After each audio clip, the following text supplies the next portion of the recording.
Enquanto Israel e Irã trocam golpes, Netanyahu joga uma aposta política alta: consolidar poder e redesenhar o Oriente Médio, às custas de uma escalada que pode desestabilizar o mundo inteiro. Nesse episódio, desvendamos o que está por trás da guerra. Meu nome é Dayana Von Kovaciuk e começa agora mais um episódio de Política do Avesso.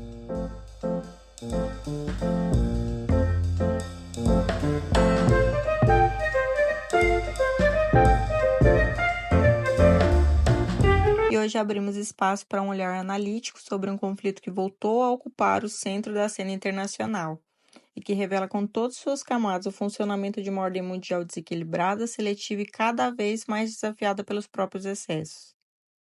O cenário é o Oriente Médio, os protagonistas, Israel e Irã. Antes de contextualizarmos, precisamos entender como isso começou. Antes de serem inimigos declarados, Irã e Israel foram por um breve período aliados silenciosos.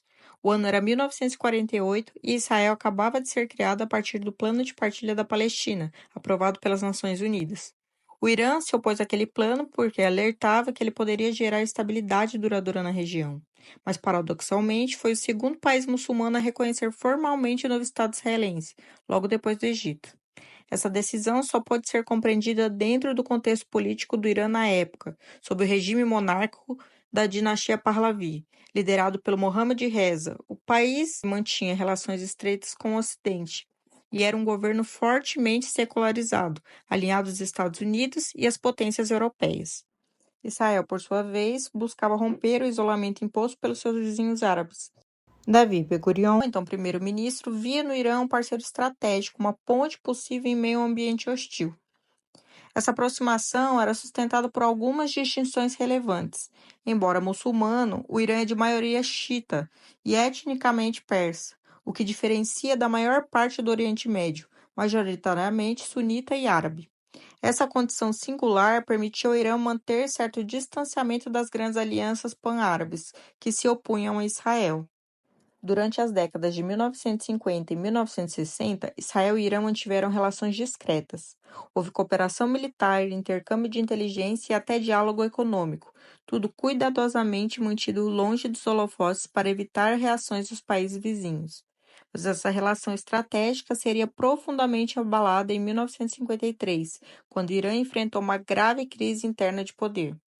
Em 1953, o primeiro-ministro Mohammad Mossadegh, ao nacionalizar o petróleo iraniano, confrontou interesses do Shah e das potências ocidentais. E aí ele foi deposto por um golpe liderado pela CIA, que devolveu o poder à monarquia, agora mais autoritária e repressiva.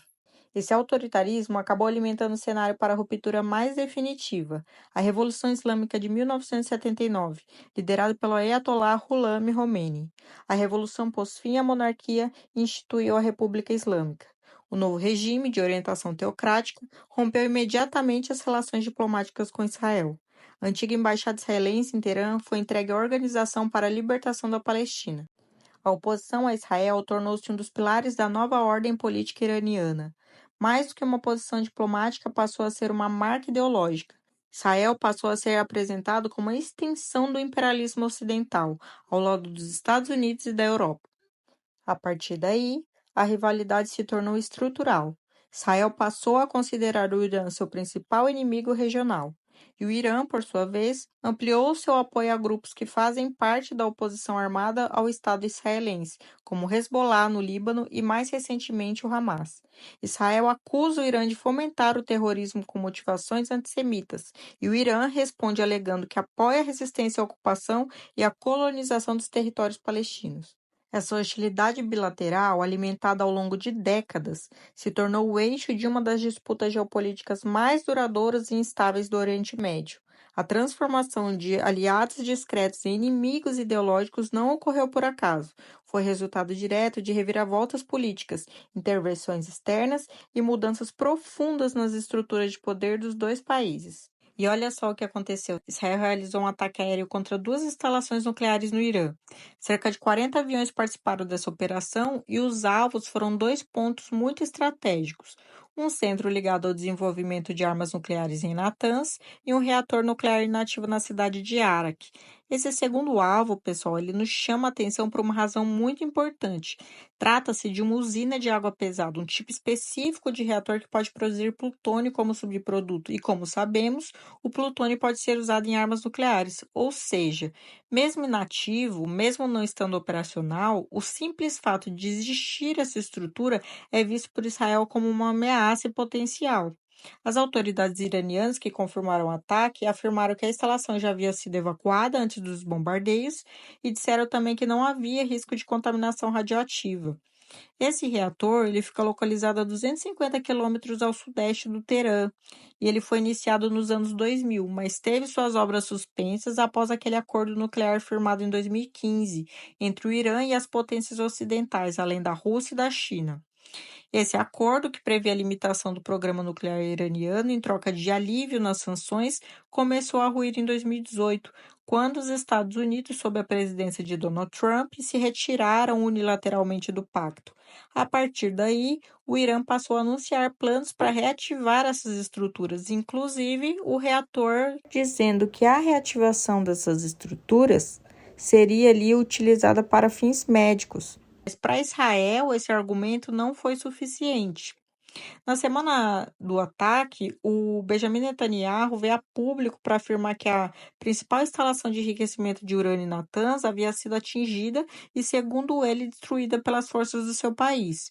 Essa informação também foi confirmada pela Agência Internacional de Energia Atômica, que reconheceu os danos causados à usina subterrânea.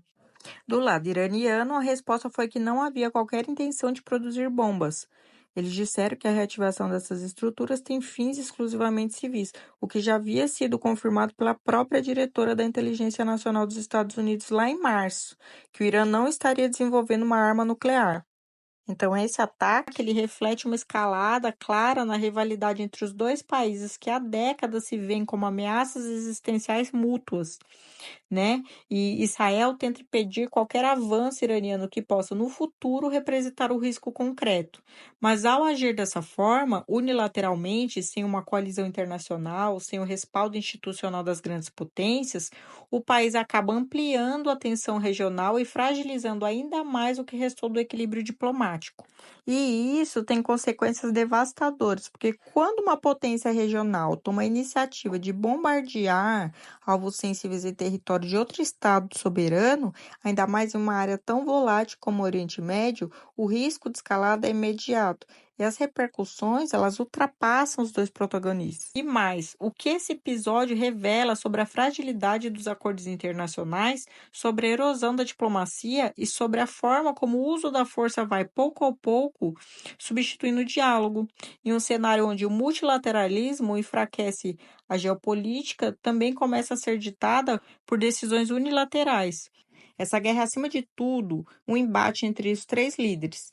Três personalidades que movem as peças do conflito com base em legados, reputações e orgulho nacional.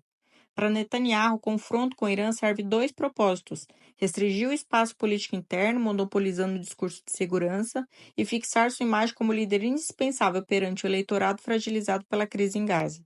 Ele está tentando desviar o foco de Gaza, redefinir a narrativa. Ao se colocar como principal obstáculo ao Irã nuclear, ele representa Israel como guarda da ordem liberal ocidental. Mas o mundo ele já está menos ingênuo nesse ponto. Então, a cada ataque em Gaza, a cada hospital que é bombardeado, a imagem de Israel se desgasta, a imagem de Netanyahu se desgasta. E mesmo que ganhe no teatro da guerra, ele pode perder no tribunal da opinião pública. O que ele está tentando fazer hoje é um método que a gente já viu lá no passado, né? Esse método onde Israel tem o controle absoluto dos alimentos, de água potável e de remédios como forma de pressão sobre uma população que já está ali encurralada, com o argumento de que se trata de uma ação contra o Hamas. Mas o que a gente vê hoje na prática é a fome sendo instrumentalizada como arma de guerra. né? Então, historicamente, isso vai nos remeter a um episódio sombrio lá do gueto de Varsóvia, criado pelo regime nazista em 1940, lá na Polônia, onde os judeus, né, cerca de 400 mil judeus foram forçados a viver em condições insalubres, sem acesso a comida suficiente, sem acesso à água limpa ou serviços médicos. Então, a lógica naquela época era clara: enfraquecer uma população considerada inimiga por meio de privação sistêmica e deliberada de suas necessidades mais básicas. E é isso que hoje Netanyahu está fazendo com Gaza. Então, isso é uma estratégia genocida. O que está acontecendo hoje em Gaza tem que ser nomeado com todas as letras. Isso é um genocídio do povo palestino, né? Os nazistas, eles impunham, né, racionamentos absurdos. Então, um judeu em Varsóvia tinha direito a cerca de 180 calorias por dia, que era equivalente a menos de uma fatia de pão com margarina. Então, a morte por fome era silenciosa, né, mas ela era eficiente. Ela não fazia barulho, não exigia tropas, né, apenas deixava o tempo corroer o corpo e a esperança, exatamente o que o Netanyahu está fazendo com Gaza, né? A ONU, diversas ONGs e até aliados ocidentais de Israel têm alertado para o uso da fome como estratégia militar deliberada. Então, o que a gente vê ali dentro da própria ajuda humanitária é um experimento genocida. Os civis estão sendo atacados dentro dos campos onde as pessoas estão indo para buscar alimentos, elas estão sendo mortas. Então, a analogia aqui não é entre o Holocausto e Gaza, né? Isso seria uma, uma, uma violência contra a memória, né, dos 6 milhões de judeus exterminados, mas também, para mim, é uma extrema violência contra a memória das pessoas que estão sendo exterminadas ali em Gaza. Hoje já são mais de 55 mil palestinos mortos, né? Então, a analogia que eu trago aqui é entre os métodos, né? Esse uso da fome como instrumento de dominação, né? Não é para vencer militarmente. Então, isso é um instrumento de guerra, é uma arma de guerra. Então, o Netanyahu, ele sabe exatamente o que ele está fazendo. E essa história, né, que ele contava no começo, que tudo isso era uma luta ali dele contra o Hamas, ela foi quebrada, né? Ela tanto foi quebrada como agora, né, o Israel ataca outros países. Então, o fato de que o governo judeu hoje, em nome da segurança do seu povo, esteja aplicando táticas semelhantes às que foram, né, é, que um regime antissemita usou contra os seus ancestrais, é algo que exige uma reflexão moral muito profunda, inclusive dentro de Israel. E não são poucos os judeus no mundo que já levantaram essa voz. Então, intelectuais, rabinos, né, sobreviventes do próprio Holocausto. Então, todos estão dizendo, isso não é em nosso nome, porque quando o instrumento é o mesmo, a fome seletiva, o cerco absoluto, o que muda não é o método, mas a motivação. Netanyahu também busca reposicionar Israel como potência regional incontestada, rompendo a antiga narrativa de Estado secundário dependente do Ocidente. Ele quer que os Emirados, a Arábia Saudita e até as potências médias reconheçam Israel como verdadeiro eixo central de equilíbrio, especialmente diante do que se considera o maior perigo regional, um Irã nuclear. O grande perigo agora é Netanyahu acabar arrastando os Estados Unidos e o Reino Unido para um conflito sem base legal, repetindo o modelo lá de 2003 no Iraque. Uma ofensiva unilateral e sem respaldo pode isolar mais Israel no tribunal global e até expor Londres e Washington ao risco jurídico e político. O velho truque da guerra externa para silenciar a crise interna funcionou de certa forma. Então ele está ali usando o Irã como cortina de fumaça. Ele quer reposicionar Israel como uma potência hegemônica no Oriente Médio. Então, ao atacar as instalações iranianas, ao alvejar os alvos nucleares, ao desafiar abertamente o Teherã, Netanyahu envia um recado claro: Israel não é só aliado do Ocidente, é o pilar da contenção regional. Então, essa guerra, pessoal, pode desestabilizar tudo, desde o Estreito de Hormuz e preço do petróleo até o pacto nuclear firmado na Casa Branca. Então, não se trata apenas de Israel e Irã. É uma trama que envolve chaveiros conflagradores, estados do Golfo, da Rússia, da China e coloca em risco a ordem global. A guerra contra o Irã pode até parecer uma resposta militar, mas é acima de tudo uma manobra política. E como toda manobra assimétrica, seu custo real ainda está longe de ser calculado. Hoje, em 2025, com os dois países em rota direta de confronto, esse histórico ganha ainda mais importância, porque nenhum ataque nasce do nada e nenhuma guerra se aplica apenas pelo que acontece no presente. Esse foi o Política do Avesso comigo, Daina Von Kovaciuk. Se esse episódio te inquietou, provocou ou te tirou do conforto, então ele cumpriu sua missão. Nos vemos no próximo.